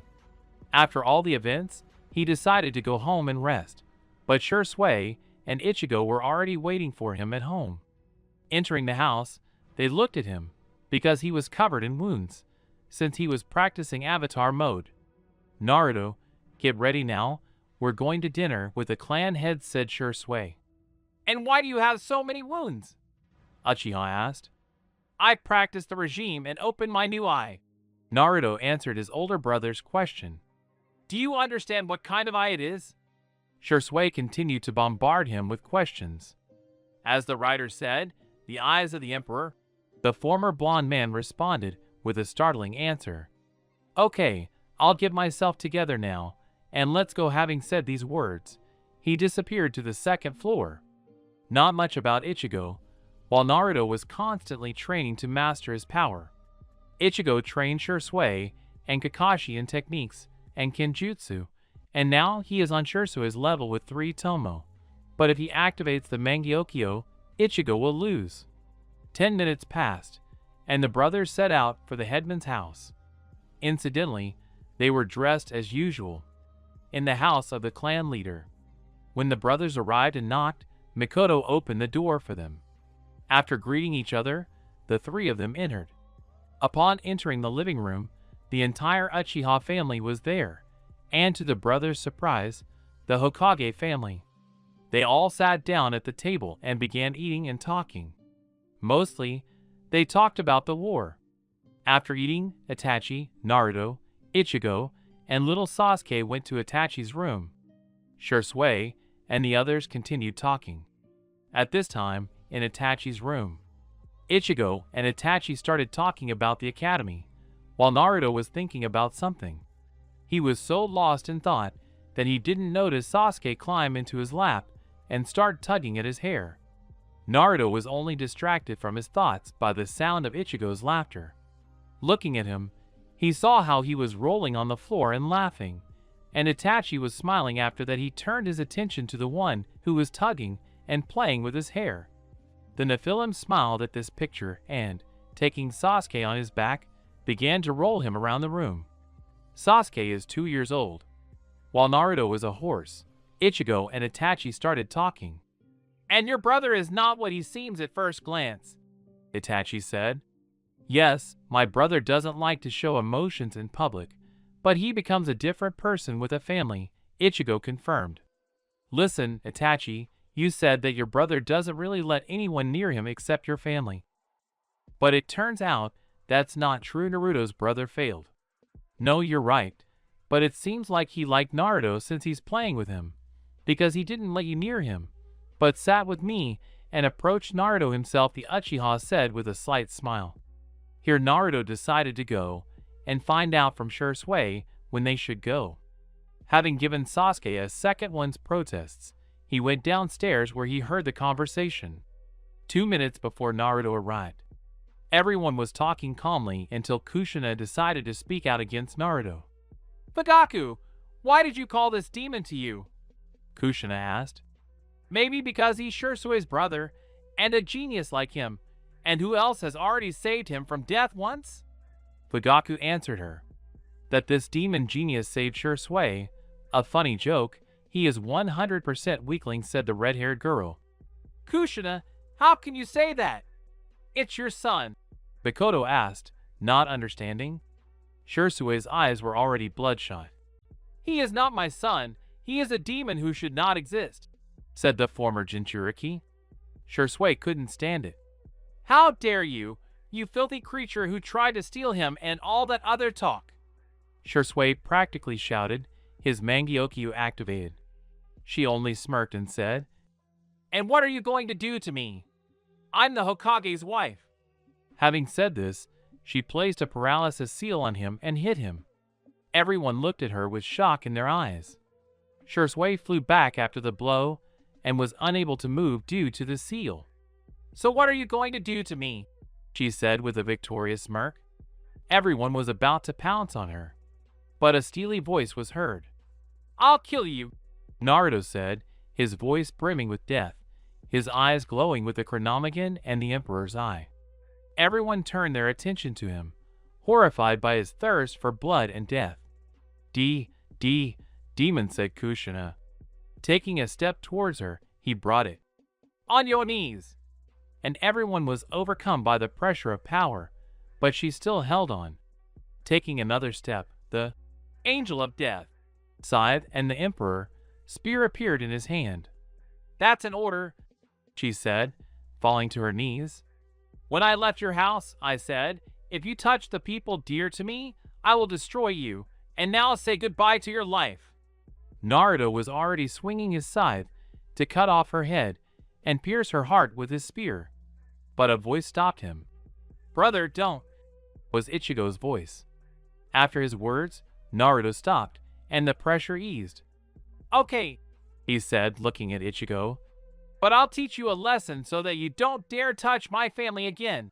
Turning to the red-haired girl, the Nephilim said in a sepulchral voice and, grabbing her by the throat, threw her out the door. She, in turn, crashed into a wall on the street. The gentleman himself followed her out. Before Kushina could recover from the blow, she was hit with a kick to the stomach, followed by another to the head, and finally a chakra-charged kick to the solar plexus. It left her gasping for breath. "If you touch anyone from my family again, I will show you my anger. My brother saved you today, so be grateful." Having said the last words, Naruto entered the house. When he entered, everyone looked at him with shock on their faces, except Shui, since he knew his strength. "Brother, was this pressure the power of the new eye?" Uchiha asked. "Yes," said Uzumaki Uchiha. After that, Naruto went to Itachi and Sasuke with Ichigo. Later the brothers went home. A week has passed since that incident. Now 2 brothers were training at the training ground, and they decided to spar, but Shui appeared in front of them. "Ichigo, Naruto, I have urgent news. The war will start in a week and a half. Konoha will mobilize troops, and you will also be in my squad," Shui said seriously. "What?" Ichigo asked. "I understand. We need to become stronger in the shortest possible time," Naruto said, also seriously. "But now we'll have a sparring match, me against Ichigo," the Nephilim said thoughtfully. "Okay," the half-blonde man answered him, and stood in a fighting stance. "Let's start," Shui shouted and jumped back further. After these words, Ichigo jumped up and ran towards his brother. Naruto decided not to rush and, taking a defensive stance, began to wait for the attack. Having achieved his goal, Ichigo delivered a series of blows consisting of a combination of attacks to the head and body. The Nephilim, in turn, calmly parried and dodged everything, but was suddenly hit in the chest with a kick and flew back a little. Having decided that enough games were enough, Naruto jumped up and began to deliver heavy blows to his brother. And the battle continued at an equal pace until the rider began to speed it up. Immediately Ichigo began to give up his position and take a lot of blows. Naruto picked up the pace even more and caught his brother in the act, showing that he was going to hit with a straight right, and Ichigo fell for it, and was already preparing to block the blow when he was immediately thrown back by a spinning kick to the body. He bent over from the blow and flew back, slamming into a tree. Having risen, he took out his katana and again rushed at the Nephilim. Naruto in turn took out the spear of the Emperor, and also ran at his brother. They clashed their weapons and began a dance, each one matching the other. Since Naruto hadn't yet fully mastered his true weapon, Ichigo rivaled him in Kenjutsu. 10 minutes of their fight passed, and both had small cuts, but they decided that they needed to finish and put away their weapons. Then Naruto started to quickly make seals and said, "Katan." Explosion of dancing flame. After these words, Naruto released a swirling stream of fire that flew at his brother. Raiden, Chidori Nagashi, and all the flames were bound by lightning, thus destroying them. Then Ichigo folded the seals and released them. Raiden, 10 lightning dragon shroud. He released 10 lightning dragons that rushed toward the rider. Naruto decided to respond with his new technique. Creating a clone, they began performing hand seals. Suetun, Poseidon tsunami, releasing a huge tsunami, the original burned out. Raiden, thunderstorm protection, the clone said, and a beam of purple lightning struck the tsunami from the sky, making the technique even more deadly. When the two techniques collided, Naruto's technique literally obliterated his brother's. Ichigo began to panic, but a green glow appeared, followed by a green warrior with a spear. Susanoo, the main character, thought. "Naruto, stop, you win," said Shui, standing inside the Susanoo. "Oh no, it's just the beginning," he said with a grin. "What?" Looking at him with surprised eyes, Uchiha answered. Naruto at this time entered avatar mode and, flying above Susanoo, began to attack him with a spear. Shui began firing needles from his Susanoo spear. After 10 minutes of this battle, the Susanoo disappeared, and Naruto exited avatar mode. He approached them and said, "Ichigo, we're going to the summoning now. Sign the contract, and then come back. There's no time to study the hermit mode, and if something happens, you'll summon me through the tattoo, understand?" The former blonde asked seriously, to which his brother nodded. Shui, wait. Summoning technique. Naruto bit his finger and disappeared, just like Ichigo. Summon Naruto. Naruto appeared in the mountains, and immediately a dragon appeared in front of him and attacked the main characters. Naruto decided not to play around and, having made the seals, said, "Kato, Great fiery destruction, he said, unleashing a sea of fire on the dragon. The dragon itself barely survived the attack. Dragons are classified by strength. Stop, you are worthy. I am the dragon guard and I check who comes here, and if they are not worthy, I kill them, said the wounded dragon. Okay, I understand you. I need to sign a contract. Where should I go? Naruto asked calmly. You need to go to the biggest cave, said the dragon. Naruto, without answering, summoned Atonement and headed towards the cave on it. After passing through it, Naruto found himself in a large hall where a golden dragon the size of a 10-tailed dragon sat on a throne. What do you need here, man? The dragon asked. I would like to sign a conscription contract with you, he answered calmly. Well, since you're still alive, I'll give you a contract, the golden one said and handed him a scroll. Naruto wrote his name on it, and the scroll disappeared. Now put the seals together and try to summon one of the dragons. And yes, my name is Helios, and there are also elemental dragons here. So you will summon a dragon of a certain element, he said, looking at the gentleman. Naruto made seals and poured in almost all of his chakra and half of the Nephilim's energy, he said.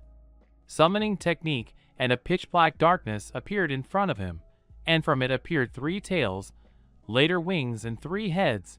In short, anyone who watched Bakugan will understand. To understand what it looks like, type Alpha Hydronoid into Google. It can't be, said Helios, his jaw hitting the floor. Who summoned me? Asked the Hydronoid. It was me, Naruto said in a calm voice. A human couldn't summon me, and even if you summoned me, I will not obey you, you worthless thing, the Dragon of Darkness and Chaos said arrogantly. It's been a long time since anyone called me that, Naruto said in a cold voice. What are you muttering there? The Hydronoid continued to speak. On your knees, Naruto said in an icy voice, and a spear appeared in his hand. A chronograph and the Emperor's eye were visible in his eyes. A powerful ki emanated from Naruto himself, and behind him were silhouettes of riders with their weapons. Hydronoid was stunned by this, having had a vision of a man with the power to destroy both God and the devil, and he was to be its summoner. I agree to be your summoner. After these words, Naruto removed his ki. Then they came to an agreement, and Naruto returned to his world, summoning Ichigo. After Ichigo performed the hand seals, he appeared in empty space, and Shinigami appeared before him. Well, hello, the last prince of the Uzumaki clan, said Shinigami. Hello, Shinigami-sama. I would like to sign a summoning contract with you and train with you, but I can't right now because there's a war looming, Ichigo said respectfully. Okay, I'll sign a contract with you, Shinigami said and took out a scroll. After that, Ichigo signed it and went to his world. Thoughts of Shinigami. The last prince of the clan, and his brother, the last Nephilim, is also the emperor. Although I want to kill him, it will be interesting for me to watch their story. End of Shinigami thought.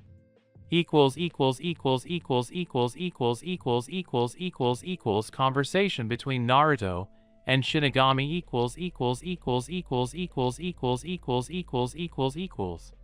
After Naruto and Ichigo returned from the summoning, Naruto was immediately pulled into his subconscious. Naruto, I feel a familiar energy from your brother, said War. Explain? I don't fully understand what kind of energy you're talking about, Naruto said a little worriedly, because he was afraid for his brother. Wait a bit, I'll scan the energy, War said thoughtfully. After scanning the energy, an idea occurred to him. I remembered, War cried out, and all the riders, including Kurama and Naruto, stared at him. This is Shinigami energy. He stunned everyone with this answer. I think we shouldn't get involved in this matter, since Ichigo got to him himself, and if he tries to do something, Naruto will be able to destroy him, since in terms of strength, he has already surpassed us all. He tore apart the Silent Death. Okay, Death, I understand you, and I won't do anything about it, Naruto replied. Okay, I have to go, Naruto said, and came out of his subconscious. In the real world, Shursui and Ichigo were looking at him. Ichigo is your Shinigami summon? Naruto asked seriously. Yes, and how did you find out? Naruto's brother asked, answering the question. Shursui stood there in shock from what he had heard. It doesn't matter how, now I will put up a barrier. Your task is to summon him and get out of the barrier. I need to talk to him, and I can't tell you what about the fifth rider also said seriously, to which Ichigo agreed. Wait, Naruto, what is your summoning? He asked his brother. I'll show it to you later, Naruto said, setting up barriers.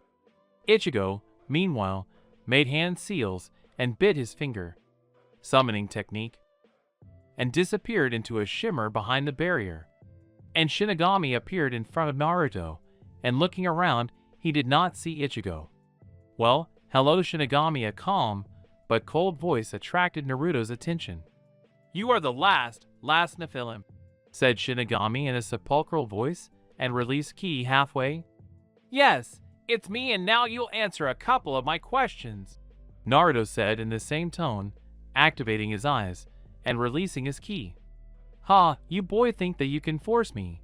Even though your brother is calling me, I can still kill you now, he grinned and, releasing ki to the maximum, took out his tanto. If you don't answer the questions, I will destroy you. After these words, Naruto's size appeared in his hands. Death. And if you have enough strength, if those pathetic riders trained you, then I will take your soul now. Shinigami flew with an attack at Naruto. You're finished. Naruto put away his sides, and a spear appeared in his hand. He himself ran at Shinigami. They began to fight with weapons. Naruto understood that he had more experience and that he himself did not wield his weapon perfectly. Then Shinigami makes a vertical strike. Naruto deflects the attack with his spear and decides to counterattack, making a straight lunge with his spear and almost touches Shinigami. But he dodges the attack and leaves a cut on Naruto's shoulder. The Nephilim himself understands that because the Shinigami can fly, he has an advantage in speed and decides to attack at maximum speed. Shinigami flies towards him with a new attack and prepares to kill the Nephilim, but he saw his grin. Don't pay attention to this. His tanto almost touches the former blonde's neck, but the blow is reflected by Death's scythe, covered in purple lightning, and while the Shinigami is distracted, Naruto pierces his shoulder with a spear. The Shinigami himself, not expecting that he could control two weapons, flies away from the Nephilim with a pierced shoulder. And Naruto, without slowing down, calls on atonement and suffers on it to Shinigami, who is now in shock that some boy has his own horse and can control two weapons. Naruto approached and prepared to strike, but Shinigami decided to fight with full force, and a red ball of energy formed in his hand. He put his hand in Naruto's direction and said, "Prepare to die, Zero." After these words, a beam of red energy flew at Naruto, destroying everything in its path. The beam almost reached the main character. Shinigami was already grinning at his victory, but suddenly time stopped. "What's going on?" Shinigami said, looking as if time had stopped. But at that moment, a black flash flashed high next to him, and Shinigami's severed hands fell. What? Shinigami didn't understand how a boy could defeat his god of death. And then Uzumaki, Uchiha, appeared before him in avatar mode. This left Shinigami even more shocked, his thoughts racing wildly. He couldn't understand how he'd mastered this mode, given that only the four riders had been able to restrain him. Here Naruto breaks out of the mode and falls to his knees, breathing heavily. "Are you happy now?" Naruto asked. "I just wanted to ask you a couple of questions," he continued. "I don't care. Kill me with your questions," said Shinigami. "No," Naruto said firmly. Then he stood up, looked at Shinigami, and began to leave.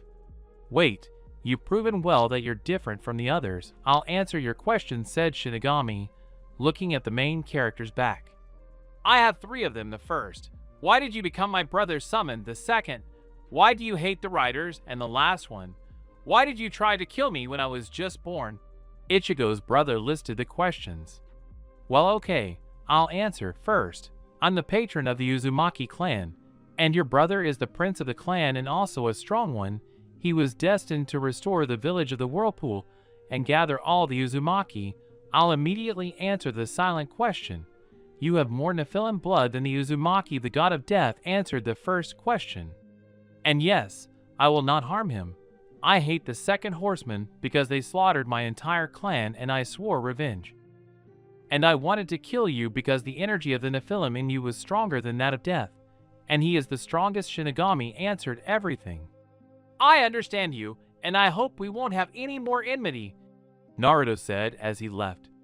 Before I disappear, I name you Shinigami Naruto Uzumaki Uchiha, the fifth horseman of the apocalypse, the horseman of mercy. After these words, he disappeared. And Naruto, having come out of the barrier, covered in wounds, began to fall unconscious, but his brothers caught him. Commentary on Naruto and Shinigami's conversation. How do you like the part? Sorry that the chapters are taking a long time to come out. War with the fog one part or lost control.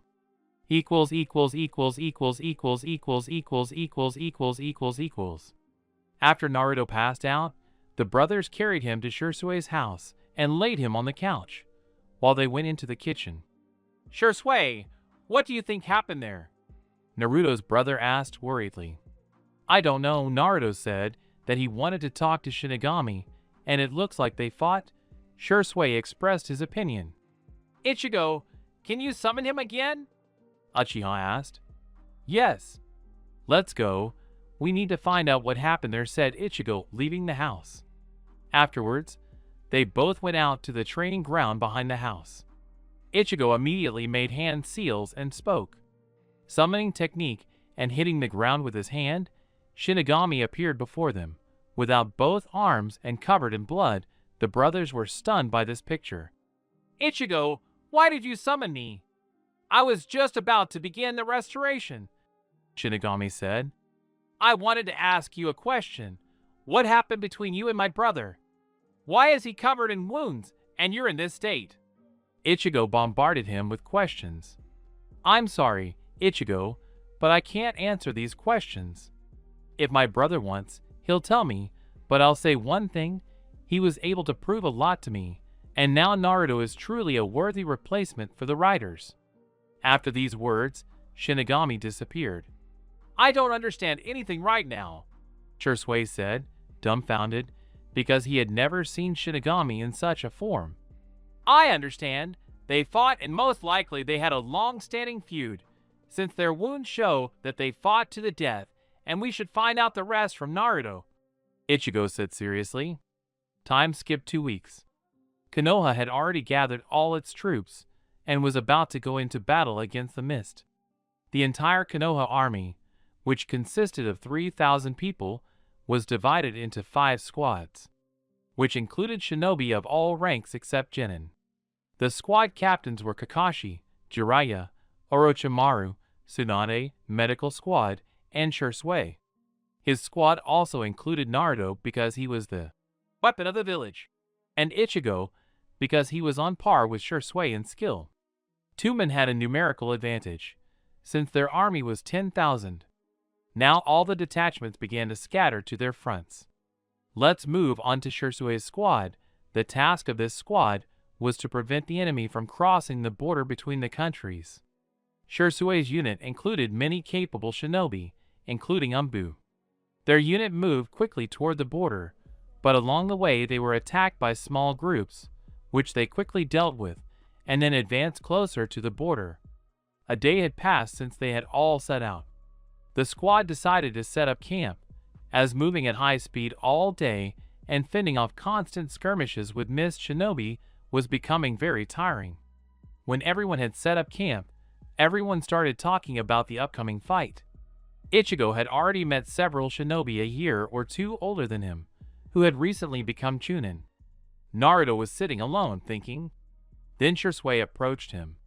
Naruto, why are you sitting separately? Shirsui asked his brother. I'm wondering, brother, why do we need war? It won't bring anything, only chaos and destruction, Naruto asked him. I don't know, Naruto, but remember one thing. If Ichigo's life is in danger, You don't have to hold back, the Uchiha told him in a serious voice. If you or he dies, I will release my call and wipe the mist from the face of the earth. I will no longer spare anyone and will give control to the second emperor, said the Nephilim. What kind of emperor is this? The genius of his clan asked in surprise. This is my second personality. It awakened when I was able to activate the second eye, and yes, this is not my dark self. It is a separate personality, the writer said very seriously. And yes, Shursui, I'm asking you as a brother, if I lose control, take Ichigo and run, Uzumaki said, looking into his brother's eyes. Shursui nodded. Suddenly a cracking sound was heard, causing both of them to look in that direction. They saw Ichigo, who was in a tree, and 3 Jonin were approaching him. What is this soul yak? Do you know about war and the loss of loved ones? Said the first one. Who even let you onto the battlefield? The second one continued. Why, Ichigo didn't do anything or dodge, I explained. They attacked from behind when he was relaxed. We're going to beat this nonsense out of you now, said the third, and was about to strike when he flew off, smashing his body through the tree. The other 2 didn't understand what had happened. At that very moment, they too flew off. In front of everyone, their commander appeared in a flickering light, and Naruto, whose eyes were bloodshot, appeared in a fire with purple lightning. What's going on here? Shursui asked with his Sharingan activated. Here the first one who flew away said, Commander, this brat talked too much, so we decided to teach him a lesson, said the Jonin. By attacking from behind? Shursui shouted, but Naruto interrupted him. Creature, after these words, the head of the first one flies off his shoulders. The remaining 2 already wanted to attack Naruto, but their heads were pierced by bullets. After Naruto slowly turned around and said, If anyone dares to touch my brother, I will personally finish you off, he said in a sepulchral voice, releasing chi. After this incident, everyone began to look at the gentleman with apprehension. The next day, the entire detachment had almost reached the border, but suddenly a 3,000-strong army led by 7 swordsmen of the fog appeared in front of them.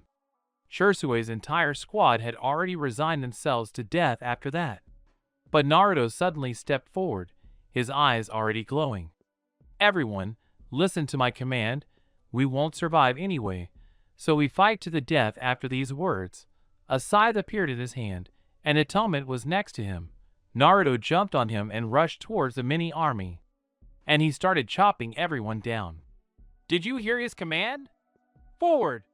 Shursui shouted, disappearing in a shimmer and launching an attack with his tanto. The entire squad charged. While Shursui was engaged in Kenjutsu, Ichigo appeared next to him. They nodded at each other, and both vanished in a shimmer, while the opponents' heads began to fall. At this time, Naruto, standing on the back of Atonement, killed everyone with the scythe of the Angel of Death. And Chaos Eater, he killed people in batches, but even he began to be taken by the chill, and pushing off from the back of his horse, he made seals in the air. Katon, explosion of dancing flames, said Naruto, and a fiery spiral flew towards the fog. Suetun, great water wall. The mist shinobi responded to his attack, causing a thick fog to form. Naruto immediately pulled out his spear and began his meat grinder again, sparing no one, as he understood that his life and the lives of his brothers were at stake. Half an hour of fighting passed, and during this time Shursui's squad was almost defeated, with only about 50 men left, but they were able to destroy 1,000 fog shinobi and 1 fog swordsman, Zabuza, who was killed by Naruto personally. Then they all started to push back as much as possible, and Naruto repels another attack and sees Kisame strike Ichigo with Samehada, and he flies back and falls unconscious, coughing up blood. Naruto, seeing this, thinks that he died, and then Shursui takes Ichigo, because he understands that now Naruto will do what he promised. At this time, the Nephilim himself loses his mind and gives control to the Emperor. I will destroy you all, he shouted and folded the seals and bit his finger. Summoning technique. And a huge cloud of dust is formed from which the 3 main dragon, purple in color, appears and lets out a roar. "Hydronoid, I give you the freedom to kill them all," Naruto said, to which Hydronoid let out a roar comparable to the roar of the Ten Tails. He began to wreak havoc, killing everyone with his claws and tails. Then he took off, towering over the army, of which only 1,000 remained. He let out a roar that made everyone's ears pop, and began to spew out purple flames with black veins that burnt everything. Naruto stood on his head, which was in the middle the whole time. "Hydronoid, use a technique that can destroy everything at once," said the Nephilim. To which Hydronoid nodded and began to accumulate energy into a ball, when the ball reached the size of the tailed one's bomb. Yamaton.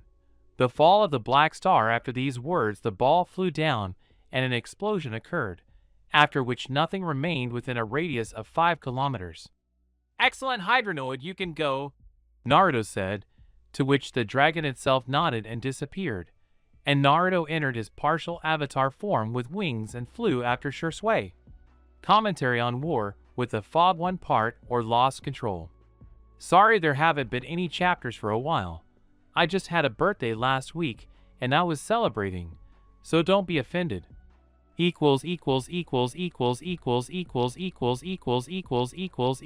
battle against the Mizukage and the end of the war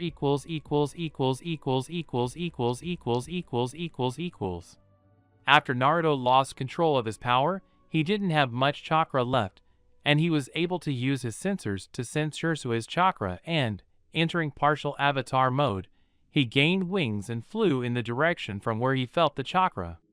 Shursui's POV. There are many more Fog Shinobi, although we were able to destroy about 1,000 in Zabuza, but there are still only 50 of us left, and I am already at the limit, and the rest are almost out of chakra. But Naruto continues to fight against the swordsmen, and as I see it, they are starting to push him back. That Kisame attacks Ichigo. Damn, I won't make it. No, he struck. Ichigo flew back. He blew out so much blood. Naruto saw this? Holy shit, it looks like what he was talking about has started. We need to get Ichigo and leave immediately. Is Naruto really going to give up control? I managed to grab Ichigo. I check his pulse. Phew, he's alive. What's Naruto doing? Stop these seals. A summoning. I use my body flicker with all my might. I try to move as far away as possible. I turn around. What? All I see is everything blazing with purple flames and a huge 3-headed purple dragon, no smaller than Kurama, standing on the middle head. Naruto, is this really his summoning? I have never seen such power. Now he seems more terrible to me than Shinigami. What a black and purple sphere. Such a powerful explosion. You can't envy the swordsman now, but I managed to move a sufficient distance. We need to take a break. My chakra is completely at 0. And POV Shursui. Naruto was able to fly to the place where Shursui made a stop. There he passed out. 1 day passed. Naruto woke up with severe pain all over his body. Opening his eyes, he saw Ichigo, still unconscious, looking at him. I couldn't. Naruto suddenly broke the silence, looking at Ichigo. He died because I was weak. The Nephilim continued. No, Shursui interrupted him. Ichigo is not dead. He is just unconscious now, and you were not weak. If it were not for you, we would all have died there. Finished the Uchiha. But I lost control. What kind of a mercy rider am I if I kill left and right? Because if I were stronger, this situation wouldn't have happened. Naruto's gaze went blank. But then he gets hit by a blow from Shursui. Enough! You were able to save us. You were able to save me and your brother. So don't say that, you're strong. Uchiha said angrily. Thank you, Naruto said and smiled. We're heading to Konoha, the clan genius said with a smile. After this dialogue, they went to Konoha. In Konoha, after everyone learned that Naruto had single-handedly destroyed the enemy's main fighting force, everyone was overjoyed and many acknowledged him.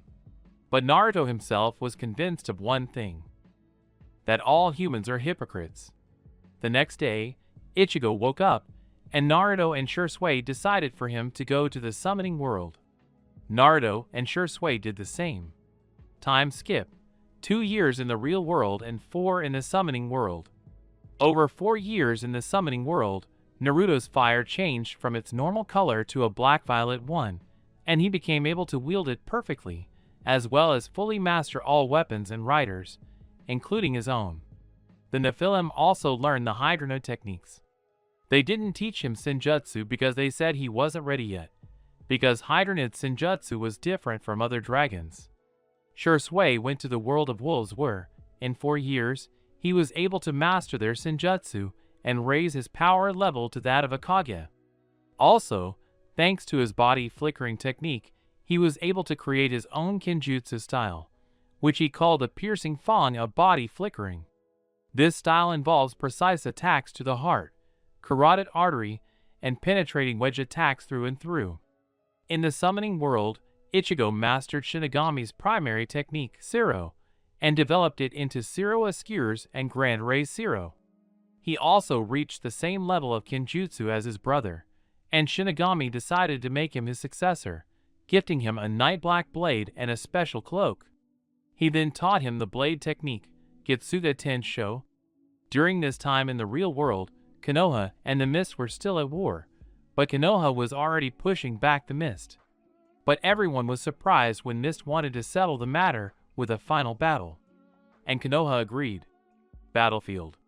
The two armies stand facing each other and are about to begin battle. Then the Mizukage, Yagura, steps forward. But suddenly, 3 puffs of smoke appear, and everyone sees Shui on the left, wearing a cloak with the inscription, Wolf Sannin. Ichigo on the right, dressed as a Shinigami, with a katana on his belt with the inscription, Heir of the God of Death. And Naruto in the middle, wearing a cloak with 2 inscriptions. The first, Rider of Mercy. The second, the Last Emperor. Everyone was stunned. Here Naruto activates his Jujutsu and looks at the memories of everyone.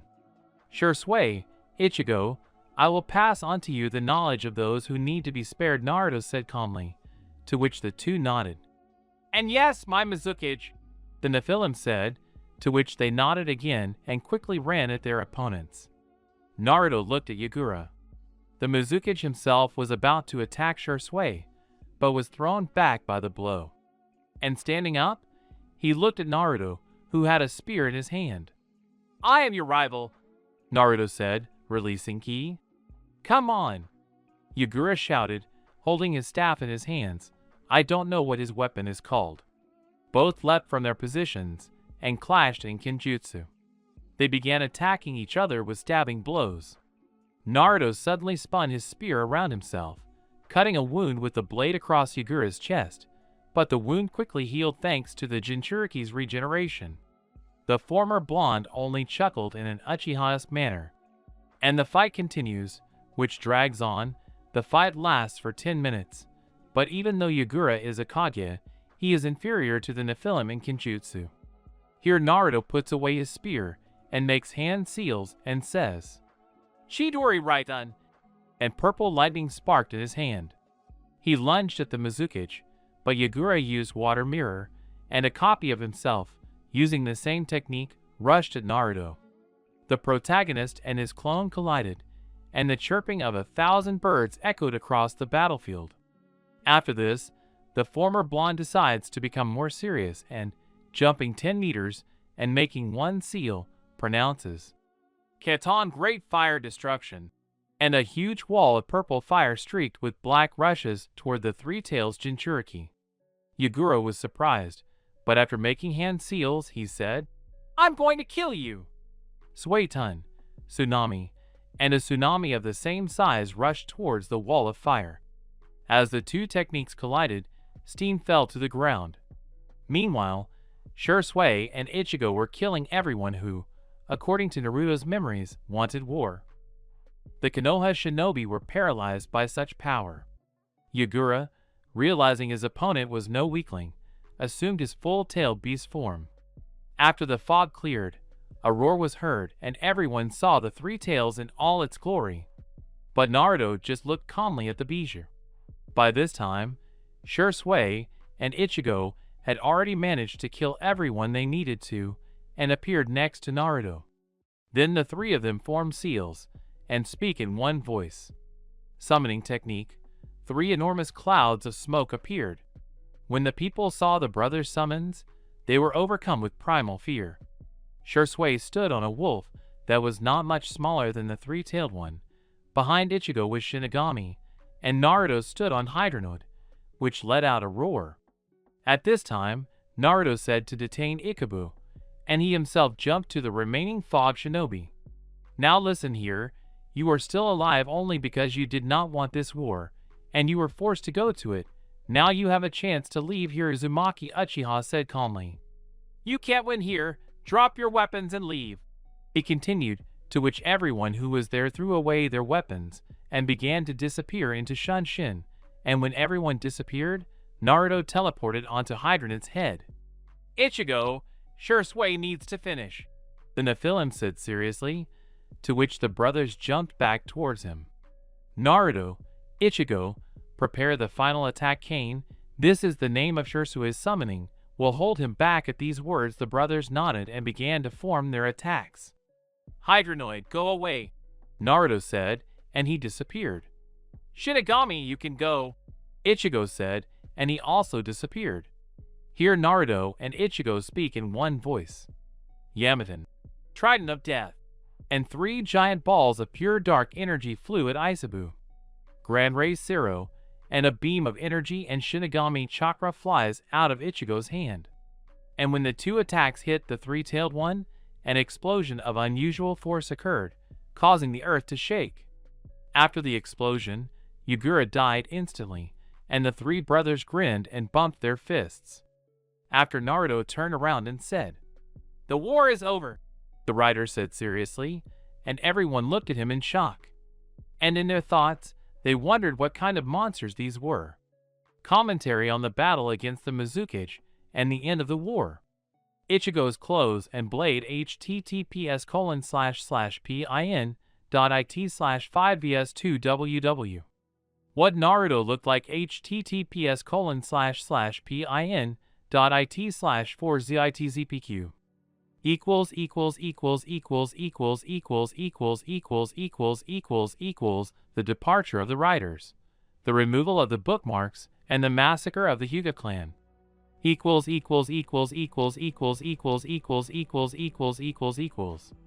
After the brothers stopped the war, everyone looked at them with admiration and fear because of their strength.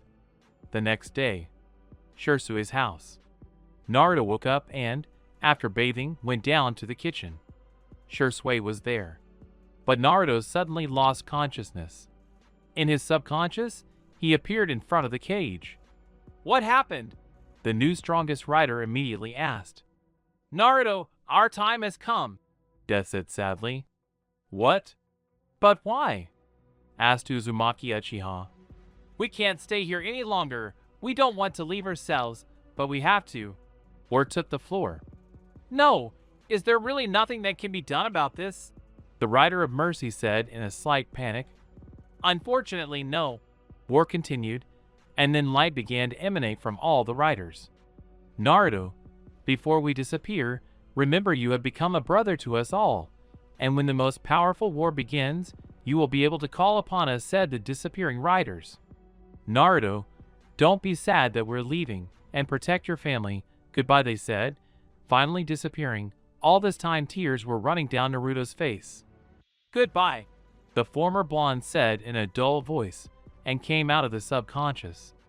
In the real world, as soon as Naruto passed out, Shursui immediately ran to him, but was suddenly thrown away from Naruto's body. Looking at him, Uchiha saw that tears were running from his brother's eyes. Shursui himself didn't understand anything, but as soon as Naruto woke up and looked at his brother, it dawned on Shursui. Naruto, what happened? He asked worriedly. They disappeared, Naruto said in the same dull voice. I see, Uchiha answered sadly. The next day, Naruto had more or less recovered from the departure of the riders, thanks to Kurama, and also found out that there were bookmarks on Minato, after which he rethought a lot and decided to remove them. Naruto decided to train. At the training ground. When the main character arrived at the training ground, he began warming up. After that, he began refining his techniques. After making seals, he pronounced the words, "Kato, great fiery destruction." After these words, a sea of purple fire engulfed most of the training ground. Immediately forming the next series of seals, he said, "Suetun, Wrath of the Leviathan." A tsunami as large as a fire hit the training ground. But then Naruto felt someone standing behind him. Naruto stopped his techniques and turned around. Sasuke stood there, looking at him with admiration in his eyes, and the Nephilim himself smiled at this reaction. "Hey Sasuke, what are you doing here?" Naruto said. "That was so cool, Naruto. Are you teaching me?" Sasuke asked with puppy eyes. This only made Naruto smile even more. "Of course I will teach you, but not now," answered Uzumaki Uchiha. "Really? Can you train me?" Naruto and Sasuke continued to bombard him with questions. "Okay, I'll train you, but the training will be hard. Are you ready?" the writer asked this time. "Yes, sir," said the young Weecha, saluting, which made Naruto laugh. "Okay, now you will do some physical training, and then I'll show you some Katan techniques, okay?" Naruto asked. "Yes," said the Nephilim's new apprentice. "Then, now you'll run 15 laps around the training ground, then 30 bench presses and squats, and 40 sit-ups." The former blonde explained the plan to his student, and Sasuke had already begun to carry it out. 2 hours later, Sasuke lay on the grass and breathed heavily, but grinned because he was able to do everything, and Naruto sat next to him and looked at him smiling. Afterwards, they practiced throwing kunai and shuriken for 3 hours. As a result, Uchiha could throw 10 out of 10, and Naruto noted to himself that Sasuke was also a genius, like Shisui, Ichigo, and himself. Now, while Sasuke was resting, Naruto decided to ask a question. "Sasuke, have you awakened your chakra center yet?" he asked his student. "Yes, brother. I already know how to walk on vertical surfaces in water," the student answered. "Well done. Now you'll rest and we'll learn techniques," said the last emperor, after Sasuke had rested. "So now I'll show you the fireball technique," Naruto said, making hand seals. Kato, fireball. After this, a ball of 30 by 30 meters in size flew out and destroyed 10 trees. "Cool," was all Itachi's brother could say. "Have you remembered the seals?" asked the Nephilim. "Yes," Uchiha answered and began to make seals. Katan, fireball, exhaling a ball measuring 2 by 2 meters. "For the first time, this is simply excellent. You are definitely a genius," Naruto said with pride for his student and already younger brother. "But it's smaller than yours," Bagaku-san answered a little sadly. "No problem. You can do the same. You just need to train more," Naruto said without wiping away his smile. They trained for another 3 hours, and Sasuke could make a ball 3 by 4 meters.